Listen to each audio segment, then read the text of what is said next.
ascoltare un disco di Bob Marley sull'impianto di casa era una cosa, se tu ascoltavi un brano di Bob Marley su un sound system era un'altra musica. Questo ha cambiato molto la nostra prospettiva da tutti i punti di vista, sia con la band, con i different style, nel modo di suonare, ma soprattutto per me nel modo in cui proporre questa musica e farla conoscere agli altri. Quindi da quel momento in poi c'è stato per me il chiodo fisso di far sentire la vera musica che poteva essere fatta soltanto attraverso un sound system. Perché sound system significava che i tuoi movimenti erano determinati dal suono proprio come realtà fisica. Suonare una session per terra in mezzo alla gente con l'impianto che diventa protagonista, con le frequenze che sono esasperate dai bassi agli alti, fisicamente hai una percezione del suono diversa. Il sound system inteso in un'altra forma, cioè esperienza mistica, fisica e spirituale, perché solo quando si considera sotto questa forma si arriva al concetto basilare di quello che è un sound system, cioè creare un'unione tra quella che è la gente, tra quella che è il select e quella che è il sound system, in modo tale da poter costruire e sviluppare anche nella nostra terra quello che è il messaggio fondamentale del Roots. È la musica che è lo strumento scelto per comunicare certi tipi di valori, è per quello che è così potente il tutto. Cioè questa musica che facciamo noi ha la peculiarità di essere una musica che viene prima ancora dell'aspetto musicale da un contenuto, da un concetto, da un messaggio, come dire, no? Un'esigenza che è quella dell'uomo di esprimere la sua gratitudine al creatore, e questo senso di gratitudine vuole essere comunicato anche alle altre persone per creare uno stato di consapevolezza comune.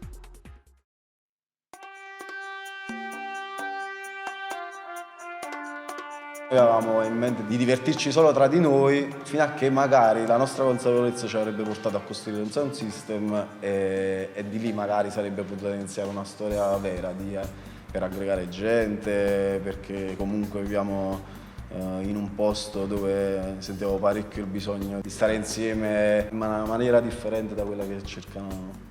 Insomma, portando queste cose a portata di mano per tutti, abbiamo visto che un sacco di gente la vede e se ne innamora, e non siamo gli unici pazzi. Certo, rimaniamo sempre una nicchia.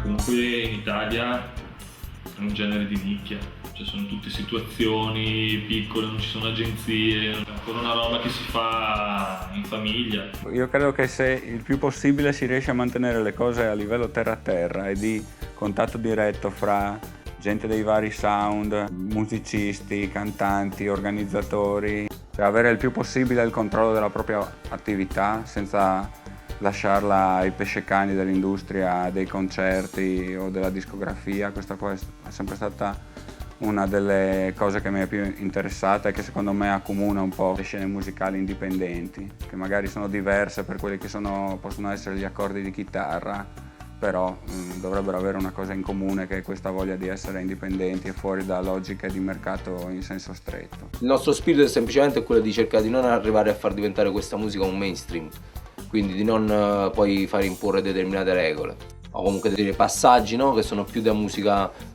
mainstream. Comunque questa musica deve essere accessibile per quanto possibile e comunque deve tener conto anche di un aspetto umano, più che essere solamente esclusivamente una serata musicale. Fondamentale è comunque la questione della fruibilità, cioè per noi è importantissimo che chiunque possa permettersi di venire, di divertirsi e di non doversi fare i conti nel portafogli, come già uno si fa tutti i giorni.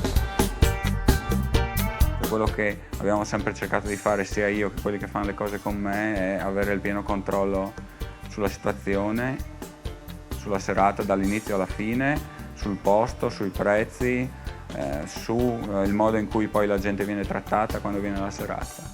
Questo secondo me è fondamentale. Il sound system non sono delle casse, il sound system è l'esperienza delle persone. Questa esperienza fra questo gruppo di persone e tutte quelle che vengono a ballare, quello è il sound system. Il messaggio che stai dando, come lo stai facendo, la coscienza che hai nel fare questa cosa, parlare alle persone per fare il sound system, cioè almeno il concetto simbolico in questo senso, è chiaro. Io tendo, come dicevo a te prima, ad avere dei bei rapporti umani con le persone che condividono la stessa mia passione. Cioè creare un link comunque umano e musicale, ma comunque conoscere la gente cosa c'è dietro, no? Perché per me ogni persona che porta avanti questa musica, viste le condizioni in cui ci troviamo, economiche, sociali, è un eroe alla fine dei conti, capito?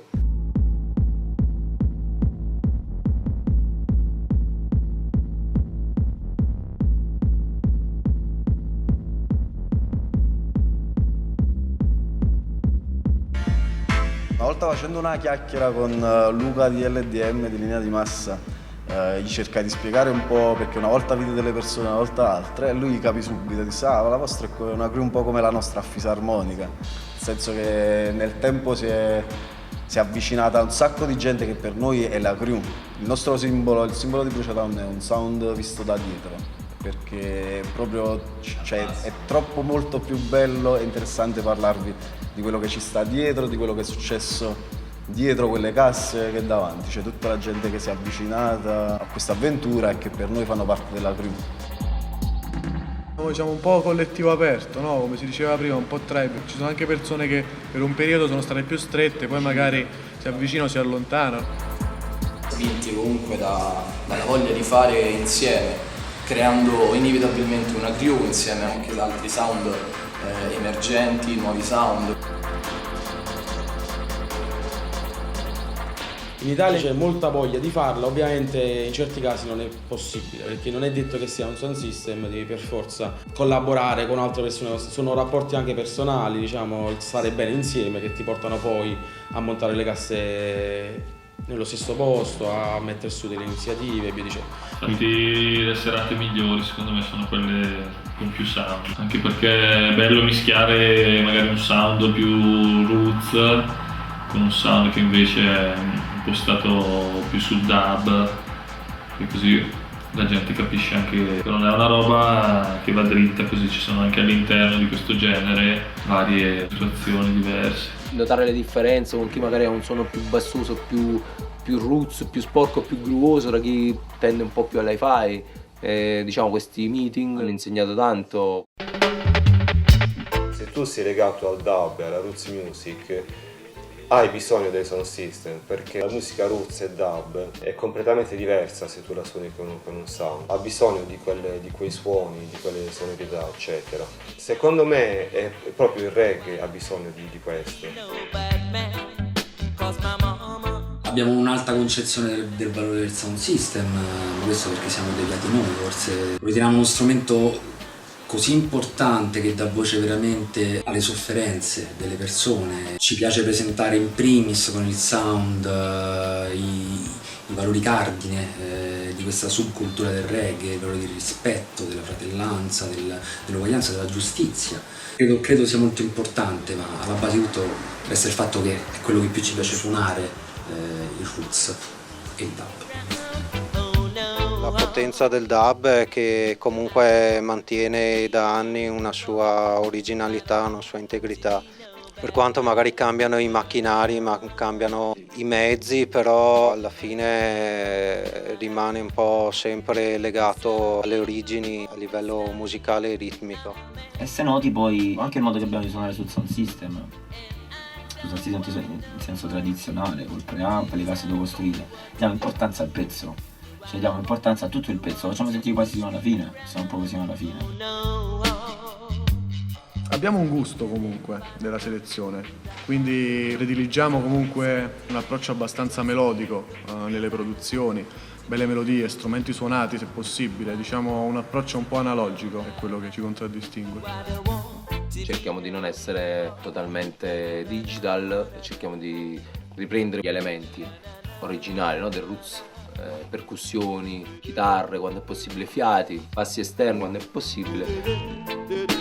Ci è venuta voglia di riprendere sonorità che sono un po' dimenticate nel mondo dub, di fare musica roots, con gli strumenti, i musicisti. Ogni musicista mette del suo in quello che sta facendo, mentre se ti metti davanti a uno schermo sei tu da solo e diciamo il prodotto finito è forse più personalizzato, ma le vibes che ti dà un pezzo suonato sono sicuramente più ampie e più potenti. cerchiamo anche noi di ritornare a portare un po' la cultura del vinile. Facciamo anche capire come un vinile è differente da un CD, che tipo di calore trasmette un vinile a differenza di un CD. Save the Vinyl è sempre un messaggio, è comunque un messaggio da spingere anche con il sound system stesso. C'è anche una roba che ti lega alla tradizione proprio del sound system. Suonare nell'era digitale con pezzi di plastica, il rumore della puntina sopra fa sempre il suo effetto. Il disco lo vedi, te lo guardi, lo pulisci, e quindi fare un disco tuo con la grafica che hai scelto insieme, con quello che ci devi scrivere, è un'altra cosa, se lo tocchi, in realtà, cioè non è né Facebook né YouTube, è proprio vinile. Andavamo a comprare i dischi a Londra, no? Dal Superton, Everybody Stand There, the man suonava una canzone e tu devi alzare la mano, e spesso alzavi la mano, finita, l'ultima copia si è preso lui. Well, this one is a musical remedy, you know, music to set you free, musical liberty, you know, for each and everybody. Compensate I free. Musical melodies, compensate I breathe. This is the remedy. Jaja music is the key.